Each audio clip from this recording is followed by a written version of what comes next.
Hey everybody, it's Doug Garzman, and we're back with another video, and this is going to be a quick update on a few different things. For starting off with, I'm apologize on not doing the tip of the day videos. It's been a little bit tedious actually getting those done.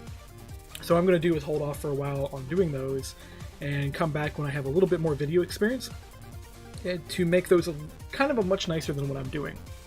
The main plan is to figure out how to make some really nice backdrops to get some animations going, and then how to record audio without making a video. So I want to try to record audio without OBS with a higher quality settings and everything else. Anyways, beyond that, really hasn't been much going on. I've kind of just been taking a break, not spending a huge amount of time coding. So I'm going to probably continue doing that over the next few days while I just do other things. We do have the test server updated and actually running again, so for those who do have access, that you guys can log in with that. We'll be working on that more as we slowly build it up to a public server. I really want to try to get it as a public server this time around. I know I've been saying that over the past almost a year now, but it is kind of really hopeful getting there. We're going to have Andrew2070 use his permission mod to hopefully give us some version of a protection going on, so that way you guys can't nuke each other or steal each other's stuff, which should be really, really wonderful, because that'll be what we really need to get the server public. The only other thing we really need is a block logging system so we can check for griefing and everything else, and when we get that done, that'll be kind of cool. As for actual mod content, because otherwise I wouldn't have Minecraft open if we didn't have mod content, I have been working a lot on getting the reactor to output radiation properly. So when I updated this mod, I kind of rushed to get the radiation working, and I didn't spend a lot of time testing it, which is something I really shouldn't do, but I do once in a while.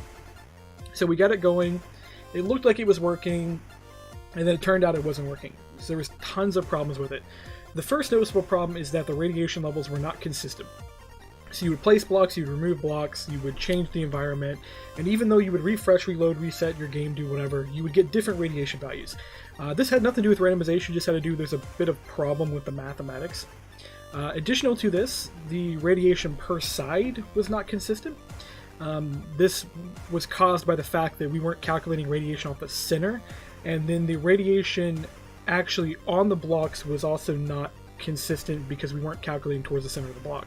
So instead of being like, hey, we were calculating radiation from there to here, it was, say, calculating radiation from that corner to that corner. So you would have a higher distance calculation resulting in a much different radiation value. So that's a little bit more consistent.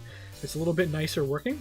I improved the math a little bit. I made it more reliable. I abstracted some of the code so in the future it'll be easier to work on and update. And I added support for more materials and more block types to what can work with radiation.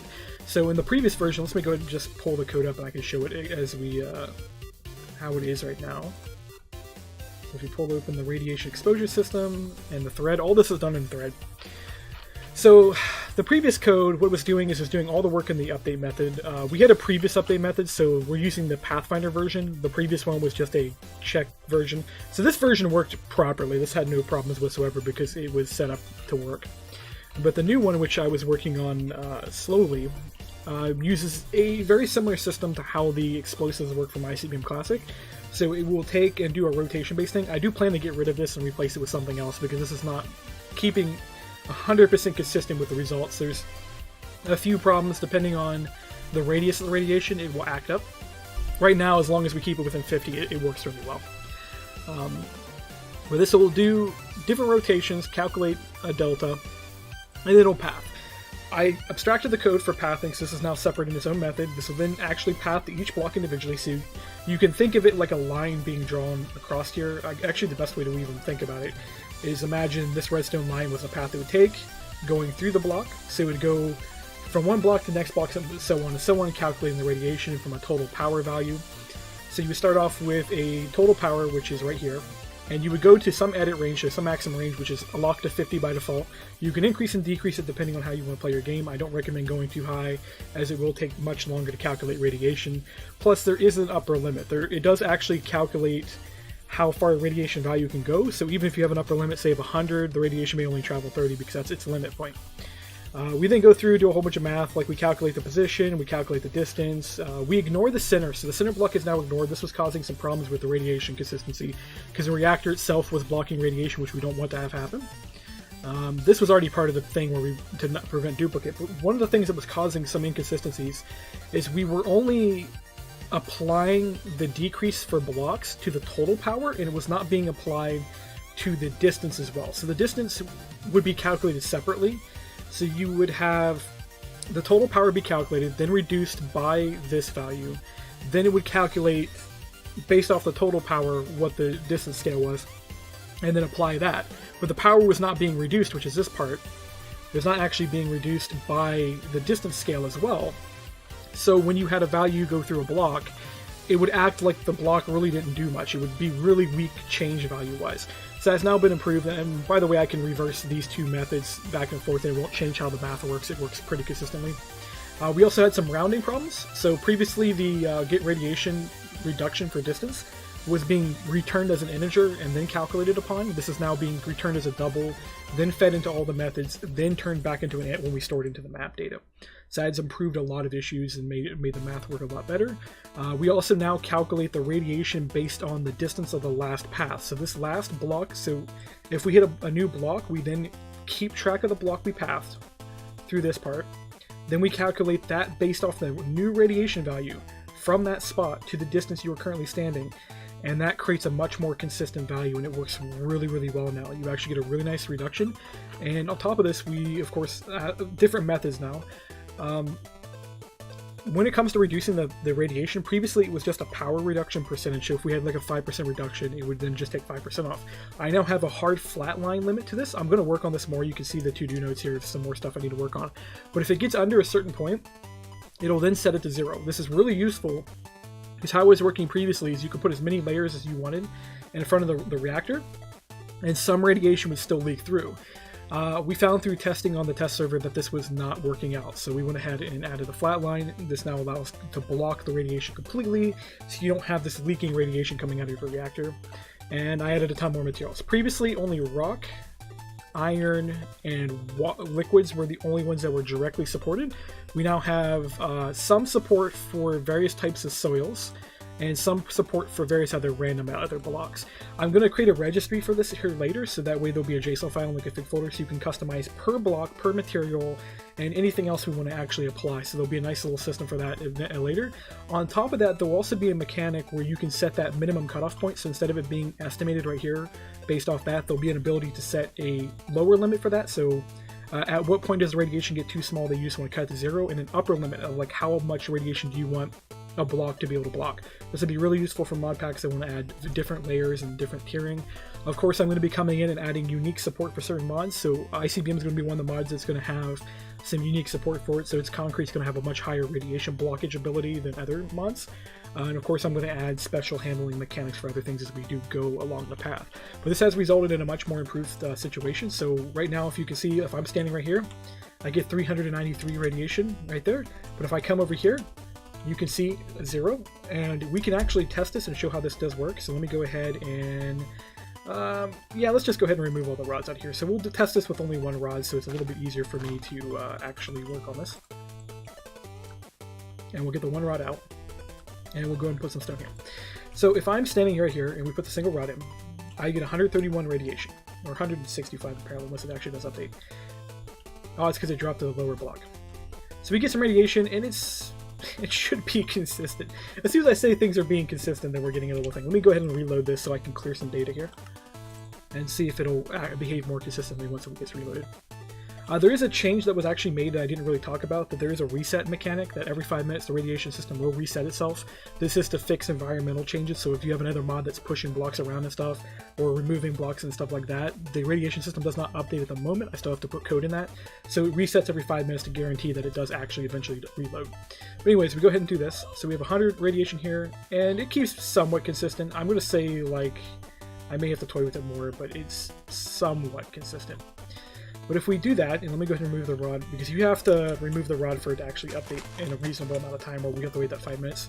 So let's create a little pad here, and we'll put one layer between us.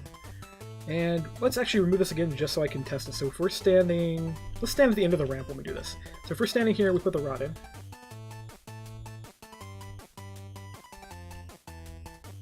We get 7 radiation. If I remove that and put the rod back in, we can walk all the way back here, and we get 4. Move that again. Put the rod in. Almost down to 0, just standing here from 2 layers of concrete. So that's for a single core. It's pretty reasonable, but also means that what you can actually do. Let me put that stone back here, actually, so when I go to reset, it doesn't mac up. There are a few issues still left with this I do have to fix. So if we even just put a single layer of iron, for example, here, this should actually block most of the radiation. So when I get almost all the way out here, it's 0, 0. So you have to be almost right up to the casing if you do with iron blocks, which is really useful because this means you can shield it. And we're going to have support for different blocks as well. So lead, for example, is going to have a much higher support. Carbon will also have a high support too when we implement the graphite and carbon blocks and everything else. But that works pretty reasonably well and actually much better support now. There have been other various tweaks as well. For example, the steam funnel, I'm currently working on the process of doing the model for that, so we have a model for this.